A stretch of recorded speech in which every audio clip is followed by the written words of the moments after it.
Avez-vous déjà eu l'impression de ne plus reconnaître votre propre ville? Beaucoup d'Allemands, depuis 2016, partagent ce sentiment d'étrangeté, comme si leur quotidien s'était transformé du jour au lendemain.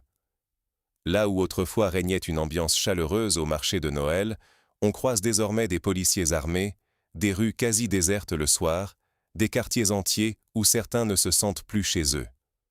Officiellement, les politiques parlent d'un nouveau visage pour nos villes, un changement censé être source d'enrichissement.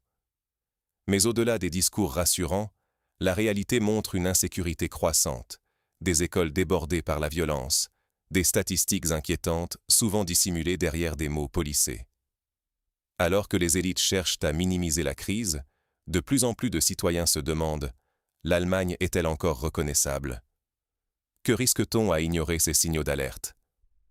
Explorons ensemble l'évolution de la situation et ce que disent vraiment les faits.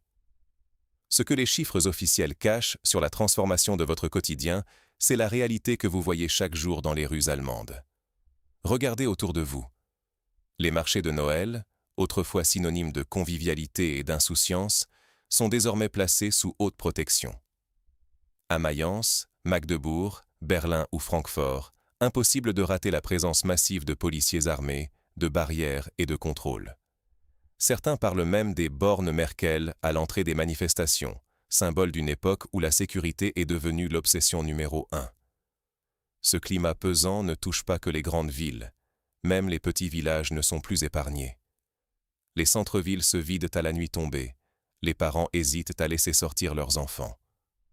Les écoles, submergées par une violence nouvelle, peinent à gérer des situations inédites il y a encore 10 ans. Les agressions dans l'espace public explosent, mais les statistiques officielles, elles, peinent à suivre ou à tout simplement refléter ce que chacun constate sur le terrain. La parole publique tente de minimiser, pourtant la vie quotidienne raconte tout autre chose. Ignorer ces évolutions, c'est risquer que l'insécurité devienne la norme, partout, jusque dans nos villages autrefois tranquilles. Voyons maintenant d'où viennent ces changements et pourquoi ils s'aggravent. Derrière la façade, ce que subissent écoles, familles et services publics. Dans de nombreuses petites villes allemandes, les centres d'accueil bouleversent la vie quotidienne.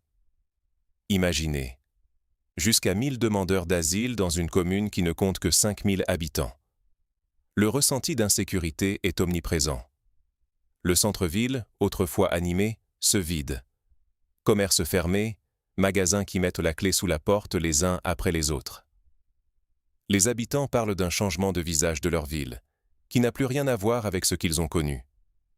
Mais c'est surtout dans les écoles que la crise se fait sentir. Les cas d'incidents violents explosent. Prenez ce lycée professionnel où, en 2 ans, la police est intervenue plus de 70 fois. Des bagarres de masse éclatent, filmées sur les téléphones, choquant parents et enseignants.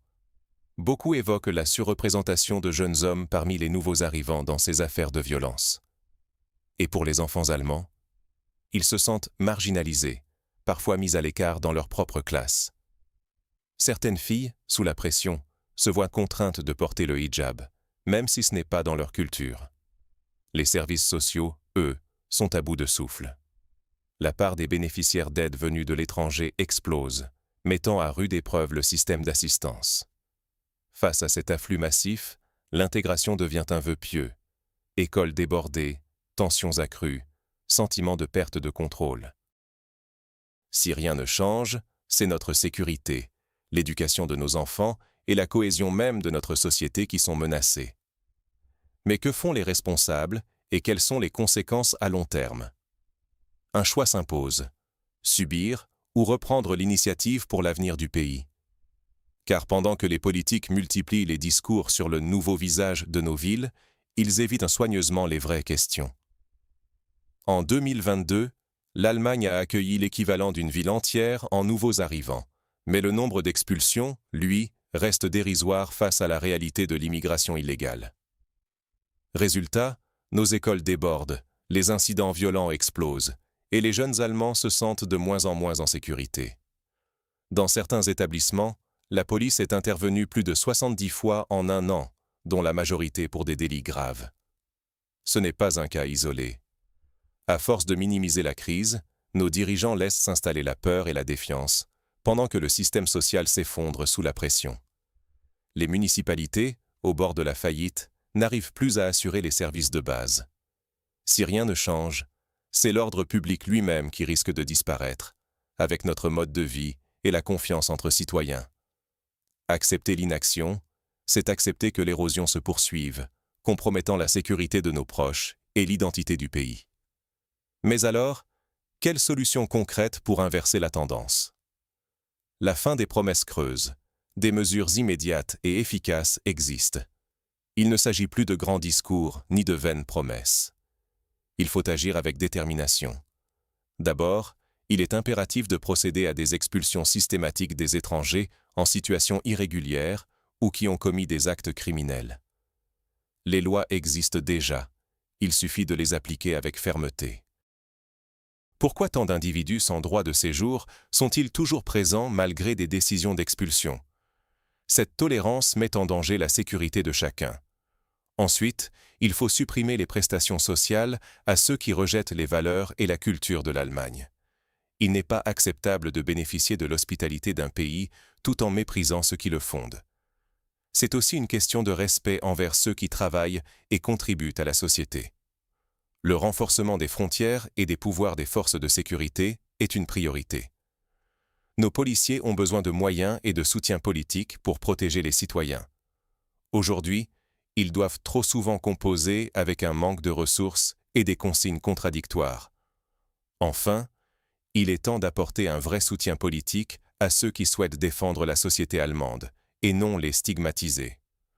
Se mobiliser est devenu une nécessité, car si nous restons passifs, les conséquences seront irréversibles pour nous-mêmes et pour les générations futures.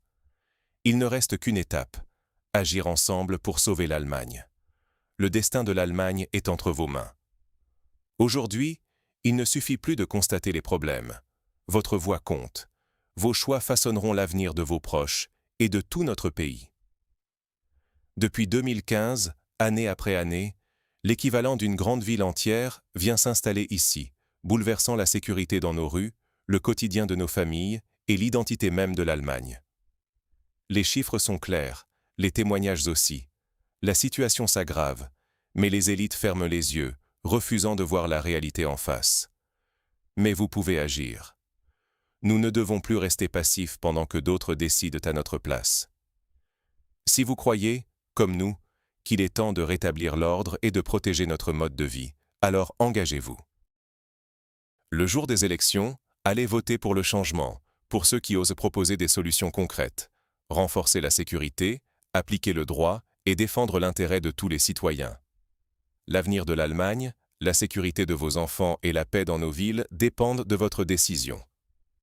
Ensemble, nous pouvons redonner à notre pays la stabilité et l'identité qu'il mérite.